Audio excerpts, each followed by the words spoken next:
Meet urban sports. Once just a genteel means of getting a little inner-city exercise, urban sports are now more associated with the extreme. Some of the sports are done with a clear finish line in focus. Others are done purely for the adrenaline rush. Whatever the case, none of them are for the faint of heart. Whether you're out to challenge your physical and mental limits or out to challenge the laws of physics, no urban sport athlete is exempt from the truth.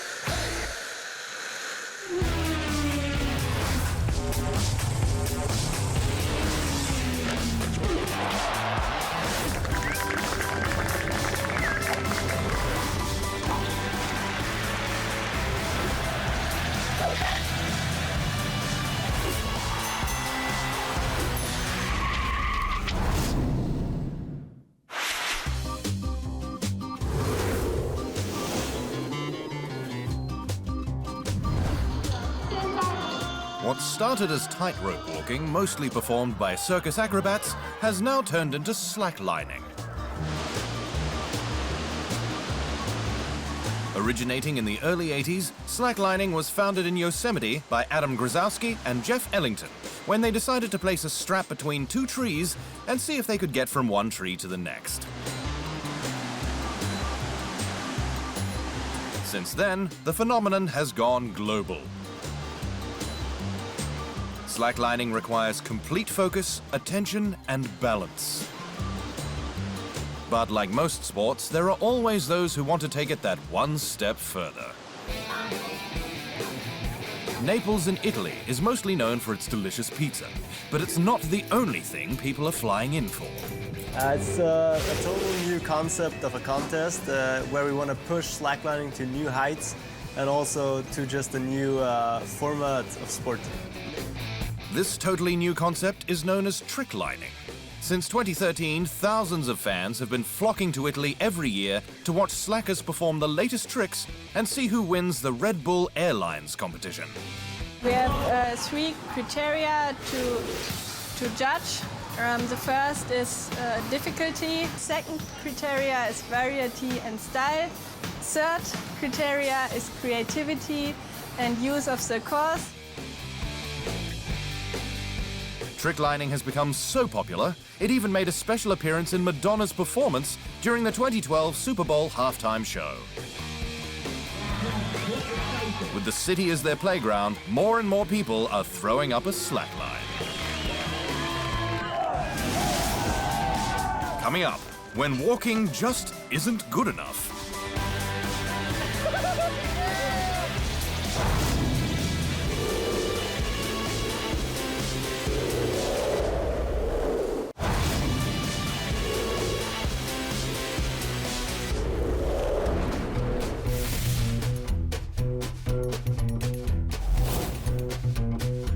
For some athletes, walking is a pleasant and casual way of getting to their destination, a simple shuffle from point A to point B. But for a select few in the urban sport world, walking just isn't good enough. Hence, the creation of a hybrid of acrobatics and climbing called parkour.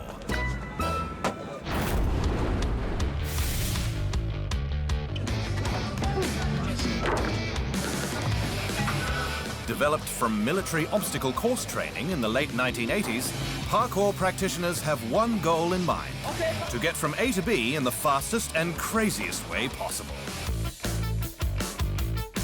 Using only their bodies and surrounding structures for propulsion, parkour originated in France, where disaffected youths decided to turn their urban environment into a challenging obstacle course. Sebastian Foucault is a founding member of the Yamakasi, the original group of parkour enthusiasts. In our society, youths are really left to do their own thing. There are playgrounds for some, and then others go to clubs where you need to enroll to do a particular sport. But for the rest who either don't have the means or just don't feel like it, they're just left to hang around the streets doing nothing. But hanging around the streets doing nothing never looked so spectacular. This extreme form of gymnastics is not for the faint-hearted. And through the years, it's developed into an extreme discipline that hones athletic ability, mental strength, and a healthy dose of creativity. It's even helped youths deal with the harsh realities that surround them. The youth of Gaza have really embraced this sport because it provides athletes with adventure. And most teens from the age of 16 to 18 years of age use it as a means of unloading energy and suppression from the siege and destruction caused by the war and the occupation.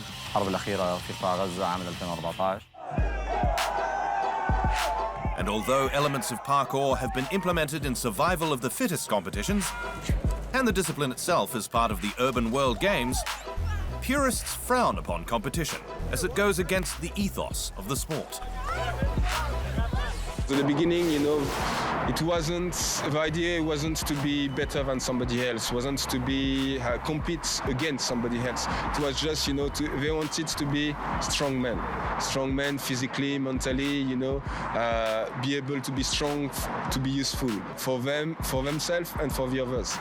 So if we start, to see some, I would say, tournaments, competitions, I think that the essence of parkour will disappear, and it will be a shame.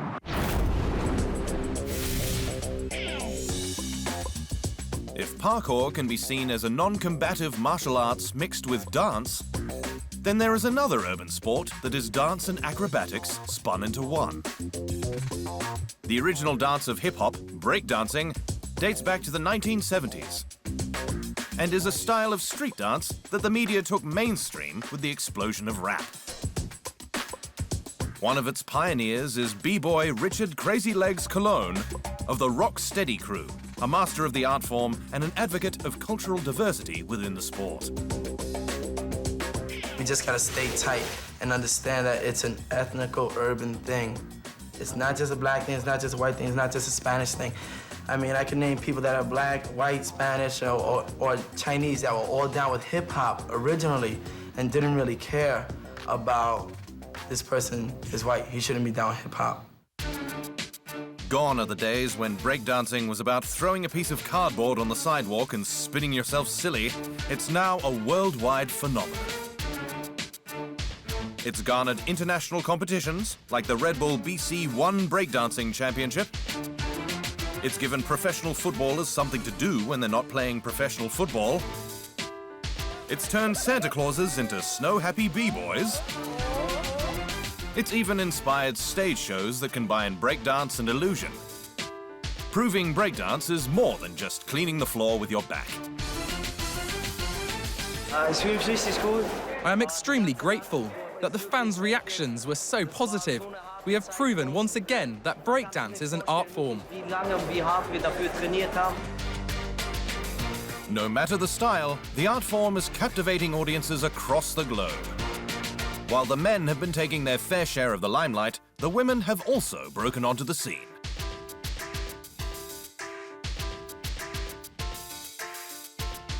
As a Hong Kong native, B-girl Ling makes the most of her city through breakdancing. Her group, Unique Style Crew, originated as the first B-girl dance group in Hong Kong. While Ling usually performs with them, in 2014, she decided to compete solo against the boys in the Red Bull BC One Hong Kong Cypher competition.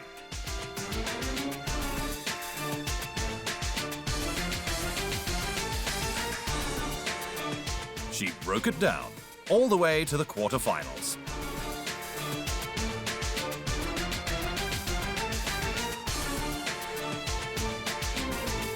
And despite breakdance giving the appearance that it's only for those daring to test the strength of their necks, it discriminates nobody, not even pensioners.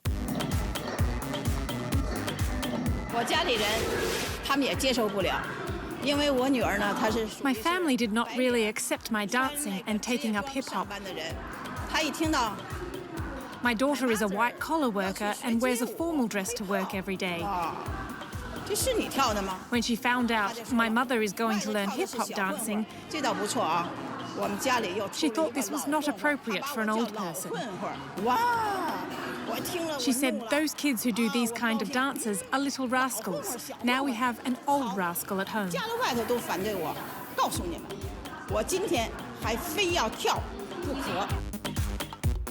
Ultimately, this urban sport has done what b-boys like Crazy Legs set out to do with its inception. Embrace cultures under one unified acrobatic movement.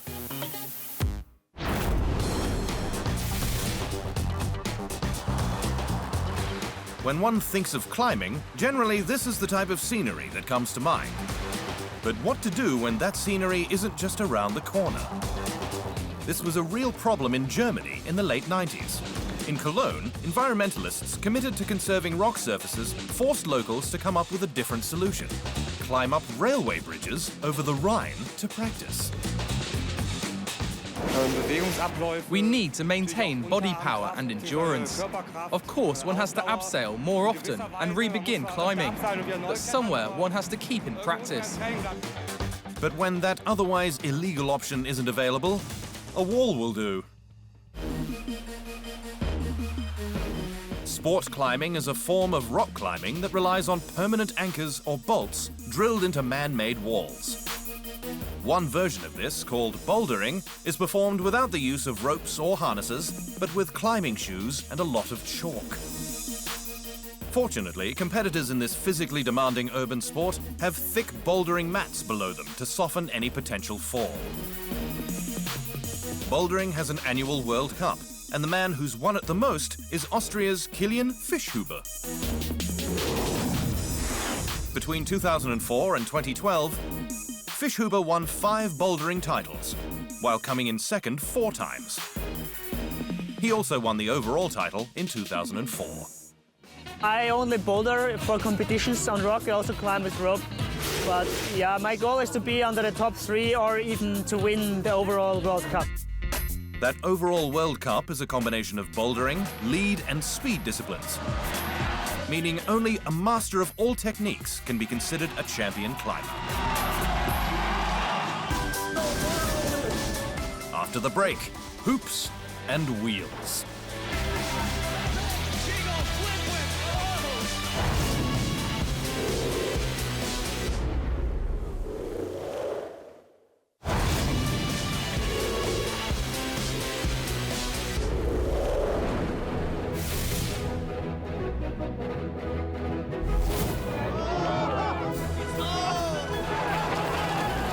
Urban sports are dynamic, presenting a variety of options to choose from to kill the time.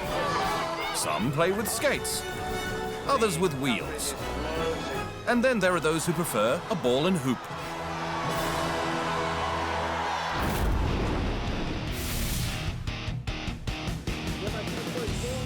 Three-on-three basketball, once known simply as streetball, has been a solid and spectacular training ground for some of the greatest names in the NBA. Wilt Chamberlain used to play it in the off-season to keep his 2.16-meter frame in shape. Kareem Abdul-Jabbar perfected his signature skyhook as a streetballer. Even Dr. J, Julius Erving, honed his future NBA skills at the famous Harlem neighborhood court, Rucker Park. Nowadays, it's considered the largest urban team sport in the world. The roots of 3-on-3 basketball are going in the 90s with the street basketball, where it was very popular all over the world, where the big companies organized big festivals with street basketball.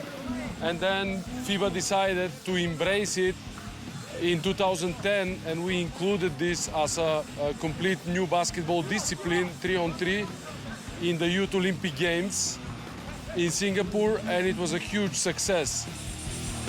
This success has FIBA hoping to make 3-on-3 basketball a regular part of the Summer Olympic family, after having found favor at the 2015 European Games in Baku. The game itself is a quick one, consisting of a single 10-minute period. Players have just 12 seconds to shoot, and the first team to score 21 points is the winner. It is very different. First of all, it's really short, it's half court. I think it can attract a lot of different people, the different public. I think young people can be very, very interested in watching that, because a basketball game inside 5-on-5 can be pretty long, and I think here the goal is to have more spectacular things in a short period of time. And I think that's what we try to do. The shot clock is limited, so you don't have a lot of time to think, you know, not too much tactics. It's just a little bit back to the basics. Try to score and try to stop your offense. So it's pretty simple, actually. This simplicity makes the street its natural base camp and a refuge for all basketball fanatics, even drawing serious attention on the net. When a Gainesville, Florida police officer responded to a noise complaint by playing hoops with the young culprits, the video went viral, even receiving some love from Shaquille O'Neal. The former streetballer decided to join in on the fun, even offering kids who could sink a free throw $100 each.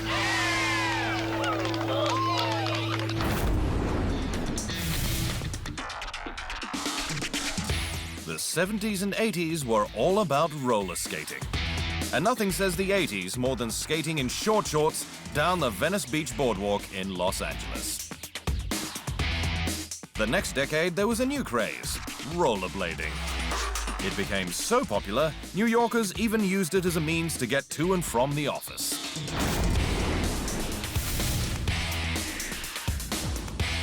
But if rolling down the boardwalk isn't your thing, then maybe a team sport is.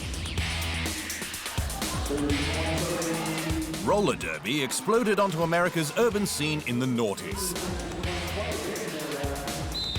Each team, comprised of 5, skates in the same direction as their opposition with one jammer, whose goal is to pass their competitors, therefore scoring a point.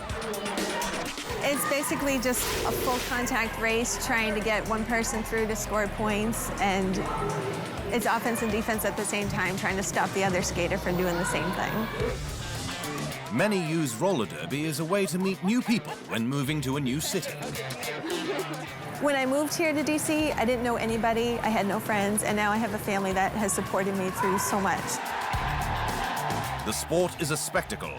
The players create pseudonyms, dress up, and some leagues put on halftime shows.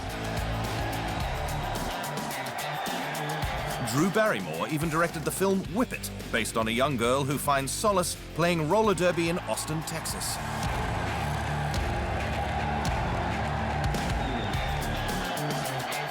The sport has since burst onto the international scene. Governed by the Women's Flat Track Derby Association, it had its first World Cup in 2011, now held every 3 years. There have even been talks of roller derby's inclusion in future Summer Olympics.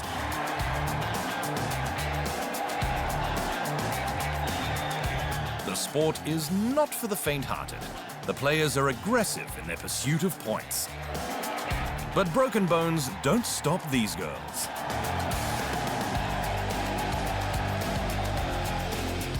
It's just really fun to go out there and skate hard and hit people, and there's nothing like it. And the camaraderie. There really is nothing like it.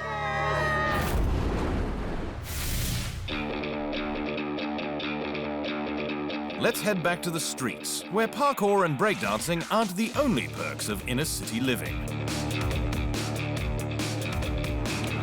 Street workouts first took the streets by storm as a way for people who couldn't afford a gym to get their workout in. They use whatever they can get their hands on to put their bodies to the ultimate test, becoming strong for free.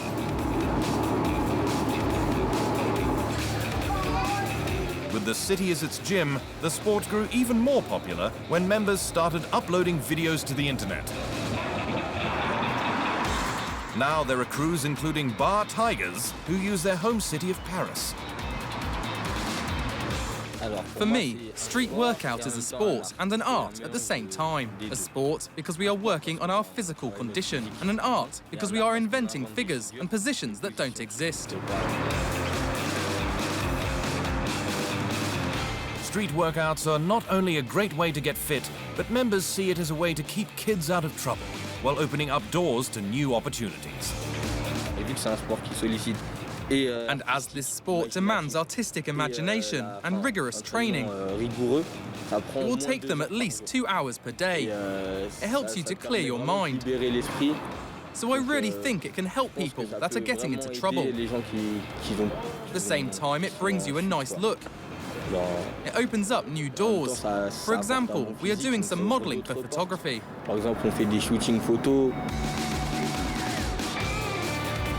And while it may appear to be just a way to work out, it's becoming a fully fledged sport.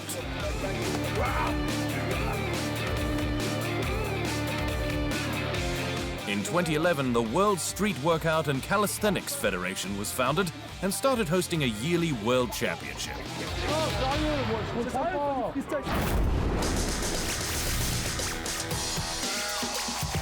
Some urban spaces in recent times have been taken over by bike parks, where simple cycling along the street has turned into an acrobatic art form.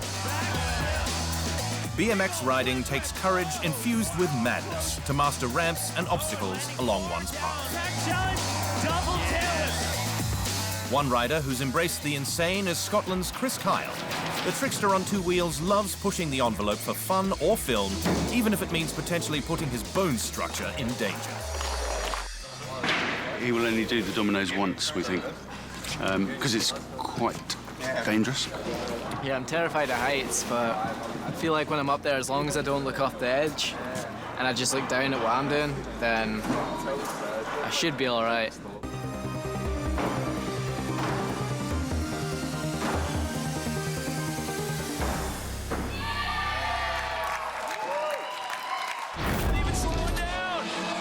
Although Kyle is a modern-day BMX poster boy, riders can thank X Games superstar Dave Mirra for helping put this urban sport on the map.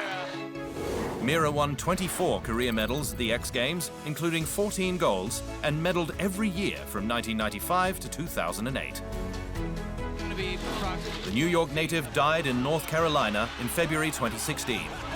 But his wizardry in defying gravity with a BMX bike will never be forgotten.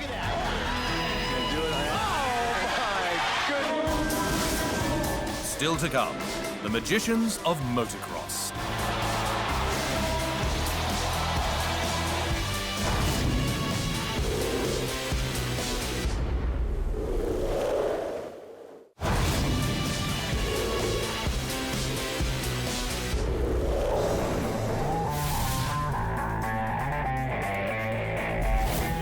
There was a time when motocross was something crazy you'd do in the forest, but not anymore.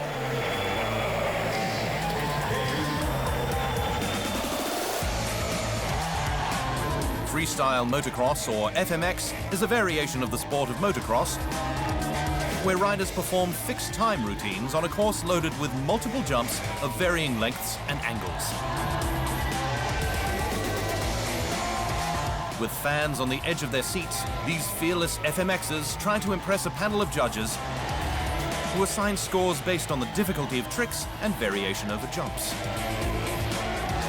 The action is gripping and extreme. And no rider has embraced the extreme element more so than France's Thomas Pagès. The Nantes native became the first rider to win the world's most prestigious freestyle motocross competition, the Red Bull X-Fighters in Madrid, 3 straight times. You know, my hat's off to Tom Pagès. You know, that guy's like the innovation of this sport, and he's like the legend. But this brand of motocross is so tricky, even a legend can come crashing to a halt. If the motocross dirt is too dangerous, the streets of some bustling urban areas have become stages for soccer's most creative jugglers.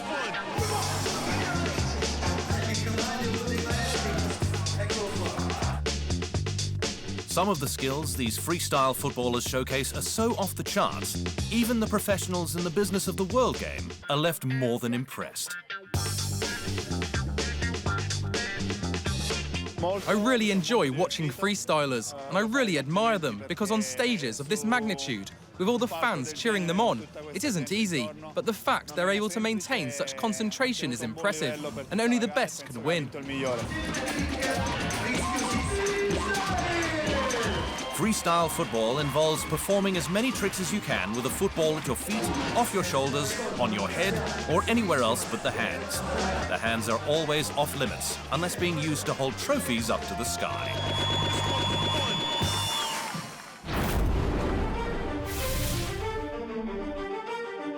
More people live in urban areas globally than anywhere else, and by 2030, the number is expected to hit 5 billion. Hence the importance of urban sports. Because not only do they pull people away from computers, leaving no excuse to be bored, it forces one to think outside the urban concrete box, turning big city barriers into extreme expressions of athleticism and artistry. In essence, urban sports are a triumph of human ingenuity. And that is the truth.